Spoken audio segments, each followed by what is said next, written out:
Bonjour bien-aimés dans le Seigneur, que la grâce et la paix du Seigneur soient votre partage.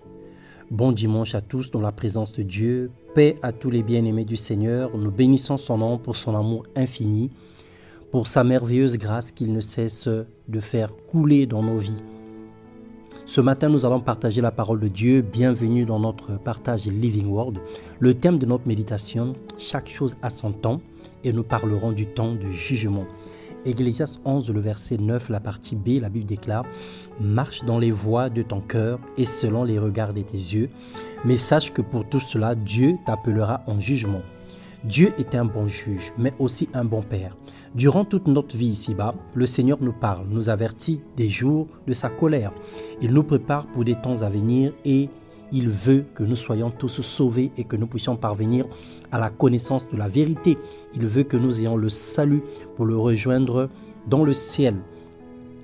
Aucun père aussi tolérable ou plein d'amour qu'il soit ne laisserait le mal subsister dans sa maison.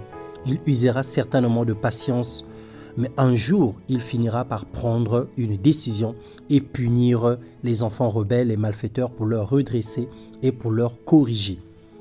Bien-aimés dans le Seigneur, soyons attentifs à tout ce qui se passe autour de nous. Plusieurs d'entre nous ont déjà oublié les temps que nous avons passés de confinement durant les années 2020-2021 et même début 2022, les guerres civiles qui se passent partout dans le monde et tous les événements malheureux que le monde connaît aujourd'hui. Et sans pourtant parler de ce qui se passe au Sénégal en ce moment, en Ukraine et en Russie. La mémoire de l'homme est courte. Depuis que les choses semblent être normales, plusieurs ne se lèvent même plus pour chercher le Seigneur.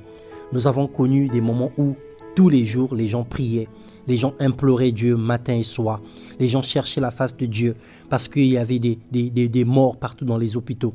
Les chiffres de la pandémie ne cessaient d'augmenter dans tous les pays du monde entier.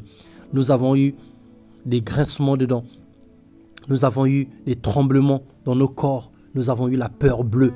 Et nous avons cherché à implorer le Seigneur afin que nous ne soyons pas les suivants parmi les cas de Covid, parmi les morts. Le Seigneur a écouté nos prières, il nous a préservés et il nous a fait du bien. Aujourd'hui que ce vent est passé, plusieurs ne songent même plus à rendre grâce ni à revenir dans la présence de Dieu pour pouvoir prier, pour pouvoir le remercier et même pour pouvoir méditer la parole de Dieu. Alors ne soyons pas surpris lorsque quelquefois nous crions et Dieu ne répond pas. En effet, le jugement de Dieu s'exerce contre nous. Notre propre conduite empêche la main de Dieu de se manifester.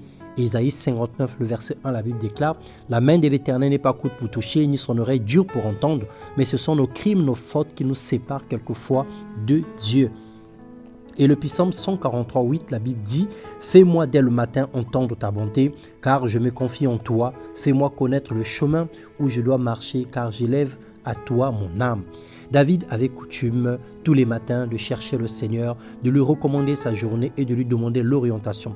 Telle devrait être notre attitude aujourd'hui, de pouvoir parler à notre Dieu tous les matins pour lui soumettre notre journée et lui recommander nos activités. Nous sommes responsables de nos échecs. Égoïstes que nous sommes, hommes et femmes d'intérêt, incapables de faire la volonté de Dieu, mais nous osons accuser Dieu et l'interroger sur les événements qui détruisent la terre. Nous lui posons la question, si tu es Dieu, si tu existes, pourquoi tant de choses arrivent? Pourquoi des guerres? Pourquoi des maladies? Pourquoi des famines? Oui, pourquoi ces choses? Parce que l'homme est le destructeur de la nature. L'homme est responsable de tout ce qui se passe. Dieu n'y est pour rien. Dieu nous parle, mais nous ne prenons pas garde. Ce matin, Dieu te parle. Relève-toi, change de vie. Repends-toi et reprends ta marche, afin que tu ne sois pas jugé et que la colère de Dieu ne s'abat pas sur toi. Sa grâce est encore disponible, car quiconque invoquera le nom du Seigneur Jésus-Christ sera sauvé. Le Seigneur te tend la perche ce matin. Accepte la grâce et marche avec Jésus-Christ en nouveauté de vie et fais-lui entièrement confiance, afin que tu ne sois pas jugé dans les temps de jugement qui viendront sur la terre. Que le Seigneur te bénisse et te renouvelle l'intelligence et la sagesse, qui te donne la compréhension de ce message afin que tu réalises que chaque chose a son temps. Il y a un temps pour dormir, mais il y a un temps pour se lever. Il y a un temps pour manger, mais il y a un temps pour se reposer. Alors nous sommes dans les temps où nous devons revoir notre marche, notre vie. Nous sommes dans les temps où nous devons mettre la propriété dans notre vie afin que la grâce de Dieu ne nous quitte pas. Que le Seigneur te bénisse et te comble de son amour. Excellent dimanche de grâce dans le nom de Jésus-Christ. Amen.